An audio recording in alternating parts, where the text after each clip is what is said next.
Thank you for purchasing your Mavic 2 Enterprise Combo. This is your ready to deploy video from RMUS. We'll be walking through the hardware, software, and the first flight of your Mavic. So let's get started.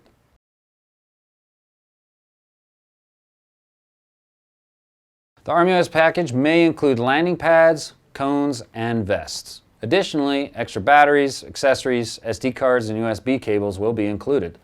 Check your contents and make sure nothing is missing. Contact the RMUS if there is. Your case may vary slightly, but each case will accommodate equipment and most of the hardware needed for your missions, including aircraft, batteries, remote, optional attachments, charging hub, and more. After removing the aircraft from the case, the first step is to unfold the arms. The front arms are first, followed by the rear. Next, remove the camera gimbal cover. Failure to do this with a powered-on aircraft could damage the camera gimbal. Make sure to reinstall the gimbal cover during transport. The SD card slot is on the left side of the aircraft. There is a removable cover on top of the aircraft. This port is for attaching optional accessories. To attach an accessory, place it in the slot and tighten the screws, making sure not to over-tighten and damage the threads.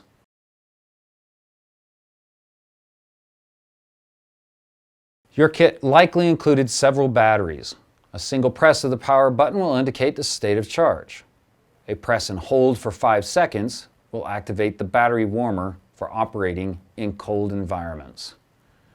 To remove a battery from the aircraft, squeeze the buttons on the side and remove. When installing the battery, make sure you hear the audible click.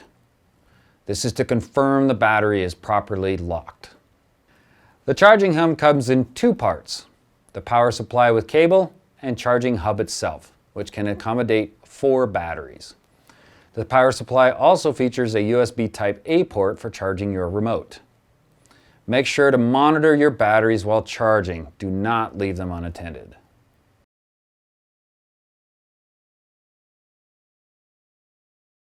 There are 2 remote configurations available for the Mavic series, the standard Mavic remote and the smart remote. Aside from the integrated screen and ergonomics, the function of the remote is the same.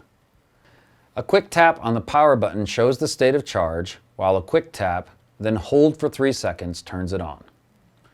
Both remotes feature a USB Type-A port for connecting external flight monitors. The charging port location for the remote is different. The smart remote port is on the bottom. The charge port for the standard remote is on the side. Please note that the standard remote is built for use with a mobile phone and is not large enough to accommodate full-size tablets. A third-party accessory is required to use larger devices like an iPad.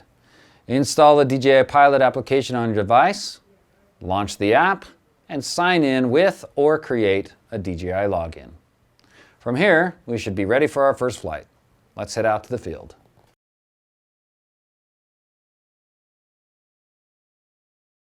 All right, we're ready to take a flight out here at the field. I have my landing and takeoff space prepared, as well as I went ahead and turned on my remote and have the Pilot app loaded. You want to just make sure that the Pilot app is connected and talking to the actual remote. When we get the ship ready to go, we want to just make sure that the gimbal is actually gimbal cover is removed before powering on.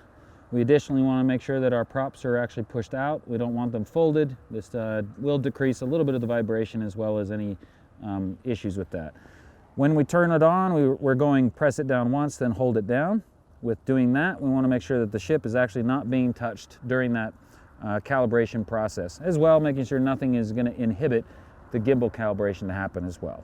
So let's go ahead and get up and do a flight and see how that looks from here.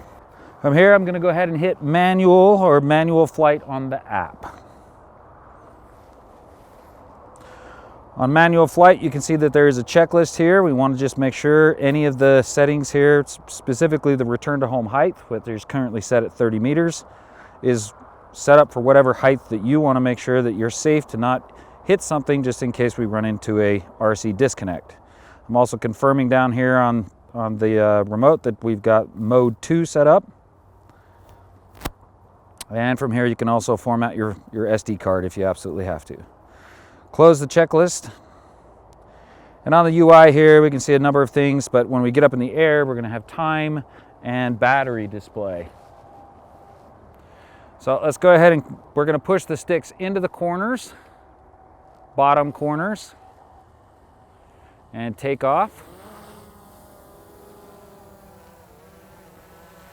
We want to kind of get the ship out and away a little bit to do a quick function test. So I'm just checking to make sure my flight controls are working, right, left, forward and back. I'm also making sure yaw is not going to be an issue. I'm currently flying in GPS, so GPS should be holding in a position. If you see any drifting around, you may need to do a calibration. So moving around and making sure it's good, it's solid, and it flies well. Well, let's come back to the UI and just take a look at some of the things that are on the screen. So we have it showing up on the top left. We are in GPS. Across the top, we have our battery percentage and a estimated flight time of 24 minutes left. After we're all done flying and making sure that everything is good and solid, we're going to bring it back in. So we want to make sure our space is clear, keeping in mind that the obstacle avoidance sensors can inhibit sometimes landing in spaces depending on how close you are to something. But in this space, I've got plenty of room to make sure that those won't affect the flight. Once we're in this position, we're going to hold down 0 throttle until the Mavic lands and completes shutting down the propellers. From there, you can release the throttle stick. So this wraps up our ready to deploy video on our first flight on the Mavic Enterprise. We do have other further trainings on the RMUS Online Training Center that does walk you through a bit more in-depth training. Thank you for joining us.